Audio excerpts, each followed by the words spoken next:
Hello, everybody. Hope everybody had a good weekend. Um, It was fun to sit and watch all the games, and it's amazing how much you learn even after the many years that I've been in coaching. You start looking at situations, and it's a great refresher for you to go back and study time management, special teams plays, what the analytics have done to change our game, and who goes for the fourth down and who doesn't, and fakes.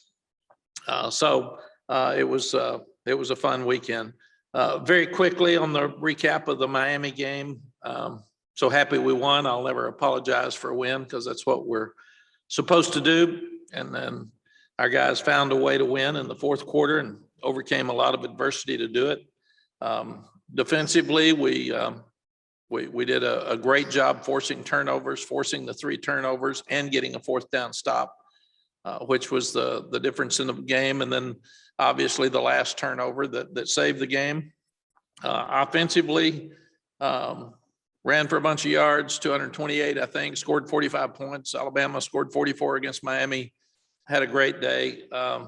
What do we need to change defensively? We've got to get off the field better on 3rd and 4th downs. They had a 4th and 10. They had a 3rd and 7, 8, 2 or 3 times. We had them backed up at the 3-yard line. You can't possibly let them off the goal line. We had chances to have closed out the game 2 or 3 times, and then we're giving up too many big plays.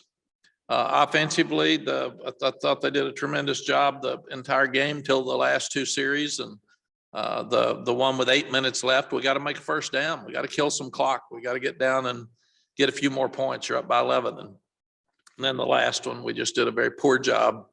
I think we only took 16 seconds off the clock because they had 3 timeouts and didn't make a first down. So happy to win the game. A lot of great things in the game. We're getting better. A lot of things we've got to get fixed, obviously. But the most important thing is we overcame some adversity and found a way to win. And that's what we haven't done in the 3 games that we have lost. A lot of great young players that we watched in the open date that were fun. They competed against each other. The 2 young quarterbacks had pretty much the full week. Sam practiced a little bit, but not a whole lot. We took some of the older guys out and let them get rested. Still worked on Notre Dame, but mostly worked a lot on the young guys, and the future looks great. It was also fun for the guys to get to go out and watch high school games again. It's so hard to evaluate people when you don't even get to meet them. And so now we get to go back out and talk to high school coaches. We get to see high school games and gives us a lot better chance to get ahead for the 23 class, because we'll know a lot more about those guys than we did even the 21s and 22s because of all the COVID setbacks over the last couple of games. When we start looking at the next 5 weeks of our season, we said we have a 6-week season left. When we started Miami, we beat them, so we're 1-0. 5 games left, 4 ranked teams, 3 on the road. We haven't played well on the road, and we'll be underdogs in 4 of those games. So got a fun, challenging schedule ahead, but it'll really be it'll really make our program show continued growth to play well during this stretch, because it's a tough one, and we're continuing to learn how to handle adversity on the road, and that's not going to slow down. You start looking at offensively, we just need to be more consistent, and we got to find ways to continue to run the ball. We've gotten the ball to Josh Downs a lot. We've gotten the ball to our backs some. We've gotten the ball to our tight ends a lot. We've got to get the ball to our outside receivers more. We had the big play to Antoine Green last week, but we've got to include them more in what we're doing. Defensively, I think the biggest thing is we got to get off the field on 3rd and 4th downs, and we've got to do a better job against the big play. We're playing great, and then we'll give up a 50-yard run. So we've got to do better in those areas. And special teams, we're actually doing really well. We're getting better. The punter at Miami, who is one of the best in the country, Geo Biggers blocked the punt with part of his arm, but the guy adjusted the kick so much it should have been our 3rd block kick. So it was 2.5 because it didn't go backwards. But we're doing a great job of rushing the punter. Jaquarius Conley had the really good kickoff, and Josh Downs continues to do a good job with our punt returns because their punter was more sporadic last Saturday than 2 Saturdays ago than I have ever seen him. Notre Dame, congrats to Brian Kelly on beating Newt Rockney's record for being the all-time winningest coach in Notre Dame history. That's really special. Brian does it right. He's a tremendous coach. He is not a guy that's negative in recruiting. They go by the rules. They've got really bright kids, and they're very well coached, and they're kind of the standard that we'd like to be. You start looking at what they've done. They've won 37 straight against unranked opponents. They're 27-1 in their home stadium over the last 28 games. So they're lost to Cincinnati a couple of weeks ago. But they've got an older team this year. They had an older team last year, and you think, well, they're going to lose all these guys, and they get the quarterback from Wisconsin, and they just reload. So it's still a really good looking team with a lot of seniors and grad transfers on it. So he's done a tremendous job with that program for many, many years. And he's been there a long time. It's hard to stay places a long time. I know that for sure. But give Brian credit, and that'll be a real challenge for us this weekend. Questions? Excuse me. I had one other thing, Mark, if we could, the transfer portal. We had Josh Henderson go in the transfer portal this morning. We said last week what we would do is sit down with every young man and go over exactly where we feel like he is right now in our program and the projections for him. So most of the guys that leave are leaving because they want to get more playing time, or they want to be the featured player at their position. And it's our job to be honest and tell them exactly how we feel about where they are right now and where they are moving forward. I've thought a lot about the transfer portal. I don't like the fact that young people now, if they get, so they want something more, they leave immediately. They don't stay with their team, but at the same time, they can go on official visits and they can start looking at their next opportunity. And they also don't want to stay and get hurt. So I understand that completely. And Josh is a great young man, and he's done everything right in this program. And I told him yesterday that I understand completely and that we will help him go where he would like to go. And at the same time, if a guy's not totally into trying to win the game at Notre Dame, then he shouldn't be on the trip either. So that's what you do with transfer portal. You try to handle it. I thought at one time maybe there should be stronger guidelines that you couldn't get in the portal until after your last game, and then give them a month or two to be able to do it. But at the same time, from the head coach's standpoint, you know more about your roster management. If someone leaves now, you've got other guys that you need to get prepared to play. If someone's not completely bought in, and it helps you know at the end of the year how many scholarships you've got available with this crazy roster management, even when last year the NCAA gave everybody an extra year. So we wish Josh luck. Now, questions. All right, thanks, Coach. We will begin with CL Brown. Hey, Mack, I'm gonna start with one that's maybe a little strange, but I was curious with the road performances from this year. Is there anything that you will kind of change or tweak in terms of your Saturday routine during the day leading up to actually getting to the stadium and playing the game Saturday night? CL, it's a good question, and we asked it this summer and actually tweaked it. So now they go back out, and we have a stretching and a period with Coach Hess on Saturday that we've never had before in my whole career. About midday, making sure they're out of bed and making sure they're not sitting there just watching games and getting distracted. So we meet them 2 or 3 times during the day. We get them up, we get them moving around. And at the same time, now we get them with Coach Hess. So I don't think there's anything we can do better except play better on the road. I think we've handled the rest of it. And have you talked with the team? How much a win at Notre Dame? I mean, you just gave the stats, of how they play at home and against unranked teams. How how much a win at Notre Dame would kind of change the narrative of this season? I've talked to them, CL, about the last 5 games, and I've said you could still win the last 5, or you could lose 4 of those 5 pretty easily. We'll be a heavy favorite over Wofford, but the other 4 we will be an underdog. So you could walk out of here, win 9 games, and make people who are disappointed in you really happy, and come out of this thing really, really well, or you could lose them all. So that's who you are. And what we've got to do is keep building as a program, because obviously our goals have changed. We're trying to get the seniors to finish right, get them in a bowl game. And we've got to win 2 of these games to even get to a bowl. So I think our guys are fully aware that they saw Pittsburgh and Clemson on Saturday. They know NC State's playing well. Wake's got the best team in their school history. They're undefeated. I saw for the first time 7-0 since 1944. So we've got our hands full here to finish, but I think it's great for us. It's going to show us where we are, and the things that it's going to get all of us more realistic about where we are in our program than when we were in preseason. And at the same time, it'll show us the things that we need to get accomplished in spring practice. Thanks. One thing Notre Dame did, CL, last year is the second half. They were the only team that a little bit fourth quarter with A&M, but those 2 were the 2 that absolutely beat us down and physically beat us down, and had a big run in the fourth quarter, but our defense hung in there. But offensively against Notre Dame, we did not play well the second half at all.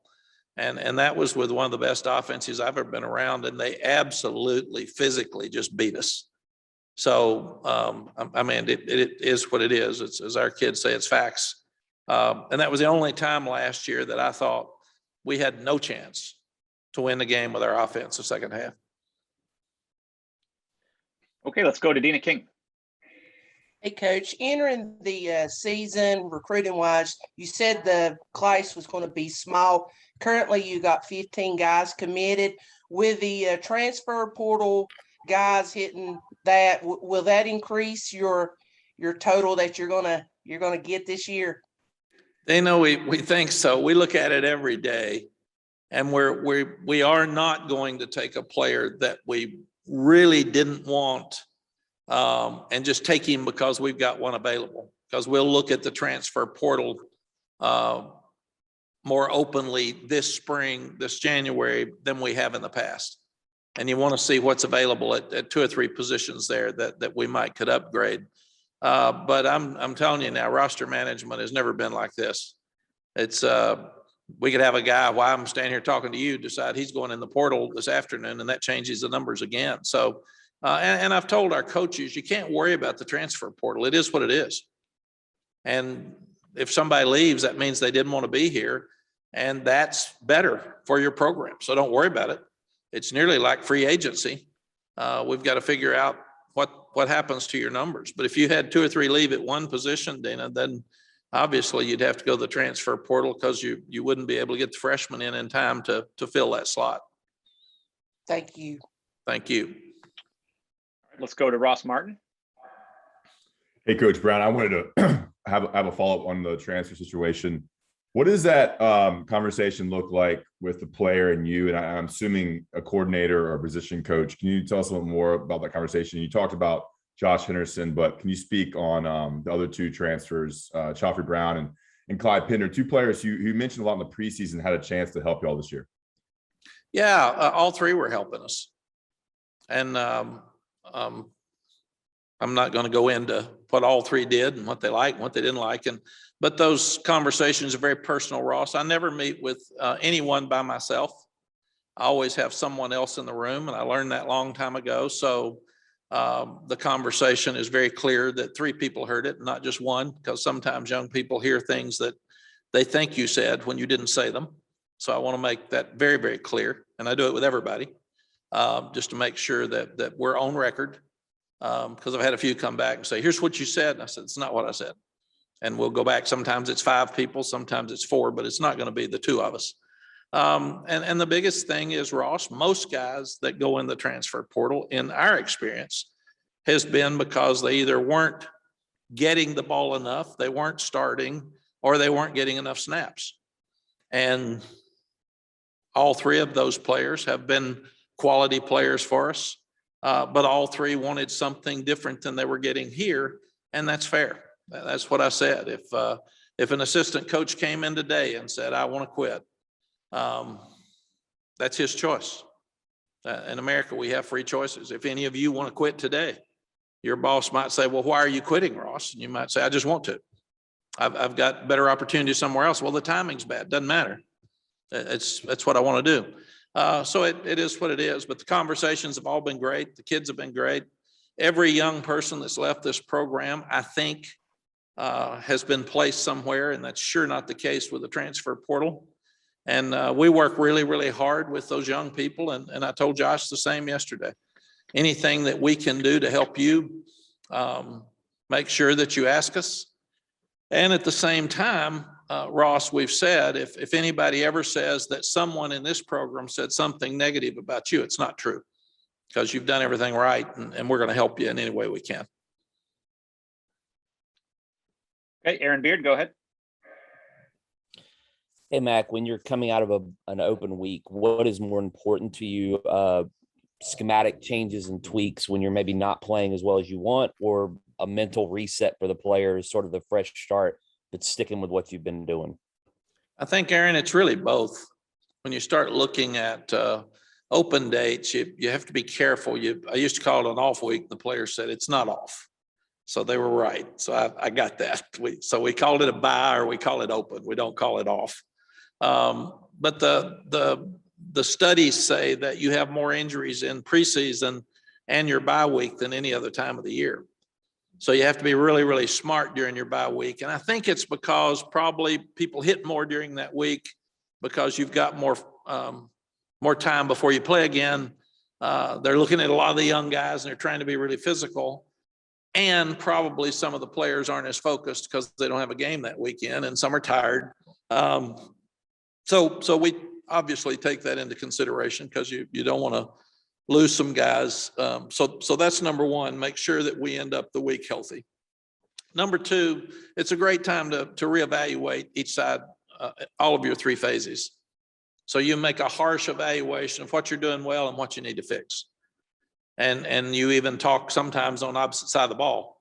Phil may ask Jay, talk about what do you like, what we're doing, what's tough for you when we do this, and vice versa. And the same thing in the kicking game.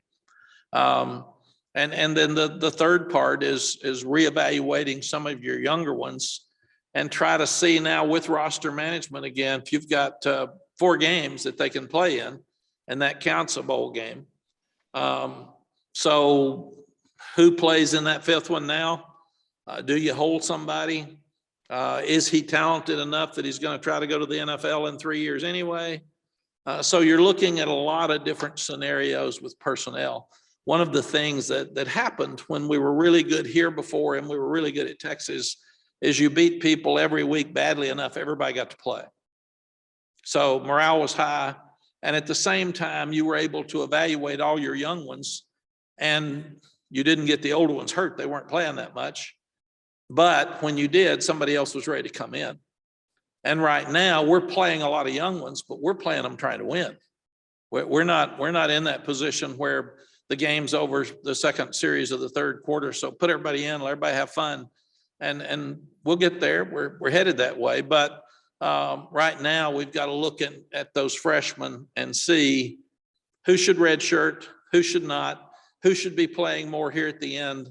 And you don't want to play him in a 5th game and then him not play well, or he gets hurt and then he loses his year. So a lot of moving parts right now with roster management, with who plays, and what do you change coming out of your bye week.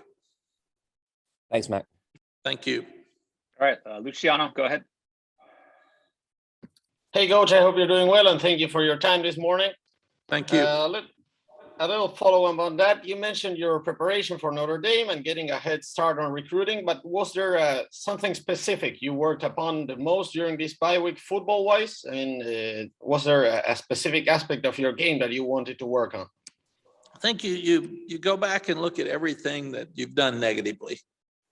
We looked at every third down and long that we didn't stop. We looked at the fourth down and longs that we didn't stop. We looked at why the quarterbacks are scrambling and getting out. Why don't we have contain? We looked at our games up front and our blitzes. Why aren't we getting there? Because you either got to get there, or you got to contain, one of the two. And in the cases that we were unsuccessful, we didn't do either. Offensively, we're looking at sacks. We've had too many since we've been here. So why? And when do we have them? And is it holding the ball too long? Is it somebody missing an assignment up front? Why do we have mistakes? Why do we have long plays? So every negative thing that we've done in the first 7 games of the season, we pulled out and talked about individually, each one of them, why, and what are we going to do to change that and be a better football team the last 5 games, excuse me. Andrew Jones, go ahead. Hey, Coach, going back to what you were talking about with the young guys and determining which ones you want to get on the field and the other ones that you kind of worry about the 4-game maximum. Are you challenged pretty significantly with a few guys that you might want to get them on right now, but there's a concern about that 4-game maximum? No, but there's guys, Andrew, like Caleb Hood. He's been hurt and he's played in 4. So at this point with DJ and Ty playing well, when does he get 100%? And at that point, do you put him in and can he help on special teams in other areas, or do you look at holding him? And right now the thought would be you would play him because we're still got 5 games left and hopefully a 6th. But that would be part of it. And then I'm hoping the coaches propose that the bowl game not count as one of your 4 games for red shirts because of opt-outs, because more guys opted out last year, and especially for us than other places.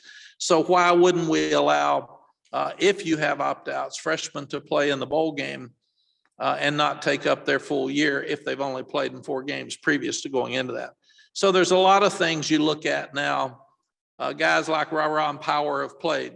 They've been on all the special teams. Guys like Bryson Nesbitt have played. He's been out there a bunch. So there's certain guys that are there, but every week we have a chart of how many games each player has played in. And now, Andrew, we're just looking more closely at, should we hold him? Should we turn him loose and play? Because the danger is if a young freshman has played in 4 and you play him in a 5th and he gets hurt and can't play the rest of the year, he loses that year. So you've just got to try to make a very smart decision with each one. It was about this time a year ago when a few freshmen kind of surged forward and took on bigger roles. Do you have any guys that are kind of close to popping into that situation and taking on a much bigger role that we'll see perhaps Saturday night or over the last 4 regular season games? I don't think so. I think that's what we're talking about this week and looking. You know, you could possibly have a JJ Jones step up. KJ Binkley has lost some weight. He's getting better. So with Clyde leaving, you could see KJ out there more in the interior of the line role because we think he'll be a special player at some point, and he keeps getting better every week. We are playing William Barnes a lot more. We are playing Ed Montelis a lot more. We're hoping that Brian Anderson now should be more near healthy. So he and Q Johnson can be healthy here at the end with the last 5 weeks. And we're still working Caden Baker at both tackle and center. But I do think that by and large, the guys that we've seen are the ones that will probably see the most here in the end. Thank you. Thank you. Okay, Greg Barnes, go ahead. Hey, Mack, I realize the difficulty in answering this, but after the Florida State game, you talked about how the team had not handled adversity in the 3 losses compared to what it did, back in 2019, 2020. Team handled adversity in the win over Miami. Could you tell anything after that game and watching film and being in the locker room, how the guys handled it better and maybe what flipped the switch? Greg, it is a great question, and it's one of those that is hard to answer. Leadership is always a huge question mark on teams. And in the pros, a lot of times that stays the same because it's the same players. In college, the dynamic of your team changes every year. We lost a tremendous leader in Michael Carter. I mean, he was just special. He was high energy every day. He wasn't going to let the guys have a bad practice. And hopefully now we're starting to see some guys help out the Sams and the Jeremiah Gimmels, because we haven't had as many guys step up as we would like. But we talked about it so much, and we showed them situations in the Florida State game where after the 60-yard run, we had bad body language, got our head down. The offense didn't come back and answer when their quarterback made the huge run. And then it seems like the air goes out of us, and that's against everything we're teaching. It's against everything that has to be good in a college football program to be successful.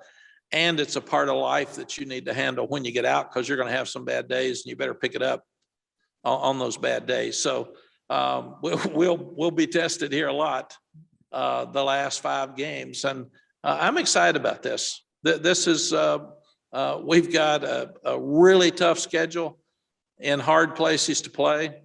And it's time for us to grow up. So we'll see what we get out of the next 5 weeks.